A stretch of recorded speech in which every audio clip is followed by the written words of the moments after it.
Correct టైంలో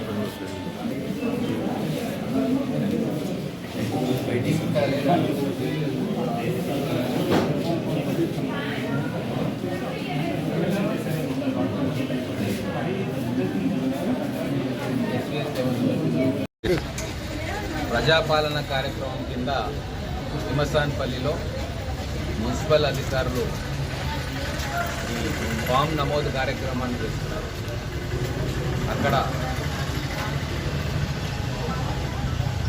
BRS party కార్యకర్తలుగా ఉండాలి కొంతమంది వచ్చి మా కాంగ్రెస్ కార్యకర్త కాటం రాజును భౌతిక దాడికి దిగి ఆయన మీద భౌతిక దాడి చేశారు. ఆయన అపస్మాకర పరిస్థితిలో ఉంటే ఇప్పుడు హాస్పిటల్లో జాయిన్ చేసినాం. సిటీ స్కాన్ తీస్తూ ఉన్నారు. మొత్తం ముక్కంతా చిట్లిపోయింది, సర్జరీ అవసరం అంటా ఉన్నారు. తర్వాత బ్రెయిన్ డ్యామేజ్ అయ్యిందో లేదో కూడా రేపు అబ్జర్వేషన్లో ఉంచాలని నేను చెప్తా ఉన్నాను.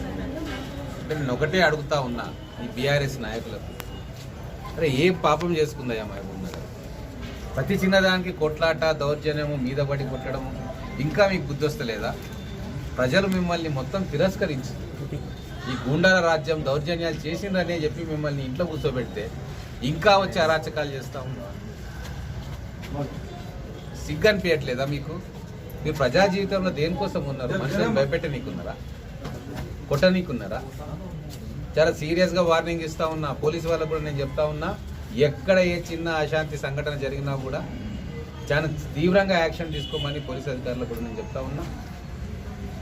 ఎట్టి పరిస్థితుల్లో మహబూబ్ నగర్లో గూండాయిజానికి, దౌర్జన్యానికి తావులేదు. శాంతి భద్రతలకు విఘాతం కలిగించే ఏ అన్సోషల్ ఎలిమెంట్స్ అయినా స్పేర్ చేసే ప్రసక్తే లేదు. గుర్తుపెట్టుకోండి, గత 10 సంవత్సరాలు మీరు ఏం చేసిండ్రో అది తర్వాత, కానీ ఇప్పుడు మాత్రం ఎట్టి పరిస్థితుల్లో రాజకీయ కార్యకర్తల మీద కానీ, సామాన్య పౌరుల మీద కానీ ఏదైనా దాడి జరిగితే దానికి చట్టపరంగా చాలా తీవ్రమైన చర్యలుంటాయి. పర్యవసానం కూడా చాలా తీవ్రంగా ఉంటుందని చెప్పి నేను హెచ్చరిస్తా ఉన్నాను. ఓకే.